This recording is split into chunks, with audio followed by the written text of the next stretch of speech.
Habang patuloy ang pagdagsa ng mga pasaherong umaasang makauwi sa kanilang mga probinsya ngayong Semana Santa, ilan sa kanila ang humarap sa aberya. Tila kalbaryong kapalit ng pagnanasang makasama ang pamilya. Sa gitna ng siksikan, paghihintay at pagkabigo, naglabas ng listahan ang PITX na mga biyaheng fully booked ngayong Miyerkules. Si Cherry Light magpapalita.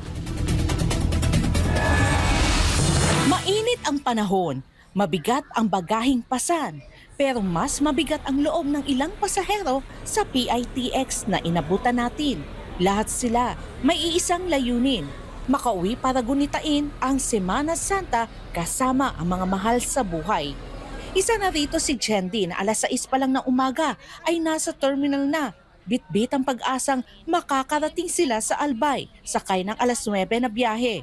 Ngunit gaya ng maraming istorya sa mga terminal tuwing peak season, hindi palaging naaayon ang plano sa realidad.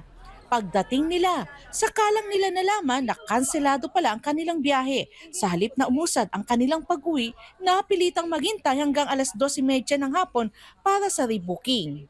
Sobrang affected po kasi supposedly yung biyahe namin ay 9:30 ngayong umaga, kaya lang naubusan daw po ng ordinary bus going to Bicol. Kaya yung ticket namin, pinalit namin from Antonina nagawang RU Diaz. 2 weeks ago po kami nag-book. Yun nga po yung hinabol namin para hindi sana kami maubusan ng ticket. Pero yun din po yung nangyari. Yung parang useless din yung early reservation namin. Wala ring katiyakan ang oras ng biyahe ni Abdul naman patungong Tacloban. Yung biyahe namin alas 9, suddenly wala pa. Hindi ko rin alam kung bakit. Pero okay lang naman, wala namang kaso sa amin yun eh. Hindi rin kami nagtanong. Kaya as long as alam namin kung saan magde-depart yung bus, hinihintay na lang namin dumating. So walang kaso sa akin kung late delay man siya or ano nangyari. Iniintindi ko na lang kasi alam ko naman na traffic and gawa na maraming bumabiyahe. Mapalad naman si Aling Grace dahil nakahabol pa siya sa biyaheng papuntang Legazpi. Fully book na po. Mabuti po kanina. Nagmadali ko kahit hirap ako. Kanina ang alas 3:30 po ng umaga ko umalis ng bahay. Tapos anong oras na kayo nakarating dito? Nakarating po ako dito 7. Pero anong sabi ng binilihan niya? Okay pa naman po. Naabutan ko pa po. Meron kayo nabutan? Opo. Pero hindi naman sinabi na fully book. May fully book. Yung kasunod ko, hindi na inabot. Fully book na po. Ako naabutan ko pa po. Ayaw po kami papasukin.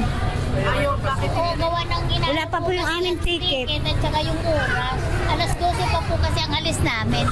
Alas 12 pa. Pero may ticket na po. Opo. Nasa kasama namin. Nasa kasama namin nung 8 pa po mayroon na kami ticket. Ayon sa PITX, higit 1 milyong pasahero na. Tiyak may kanya-kanyang kwento ng pag-uwi. Ang dumagsa sa Parañaque Integrated Terminal Exchange mula Abril 9 hanggang 15 para sa Semana Santa. Sa dami ng taong naglalakbay, tila isang karagatan ng pag-asang makauwi ang bumalot sa terminal. At habang papalapit ang mahal na araw, inaasahang pang mas dadami pa ang boses ng pananabik at paanang pagmamadaling makasakay pa uwi. Batay sa datos ng PITX nitong Miyerkules ay pumalo sa 69.88% ang mga biyaheng papuntang Bicol na fully booked. Tila sinasalamin ng dami ng mga Bicolanong nais magbalik probinsya. Samantala, 18.18% ng mga biyaheng patungong Northern Luzon at 18.75% patungong Visayas, Mindanao ang wala na ring bakanting upuan. Dahil dito, agad nagdagdag ang PITX ng 8 extra trips patungong Bicol at 5 patungong Northern Luzon araw ng Miyerkules. Isang pagsisikap para mas marami ang makauwi at makasama ang pamilya sa panahong banal at makabuluhan. Para sa ilan, maswerteng nauna at maagap sa pag-book. Sigurado na ang kanilang biyahe ngayong Miyerkules, habang ang iba patuloy pa rin umaasang may makuhang upuan sa gitna ng dagsa ng tao. Samantala, naglabas na rin ang PITX ng mga bus operation mula Huwebes hanggang Biyernes Santo. Para sa Diyos at sa Pilipinas kumahal, Cherry Light, SMNA News.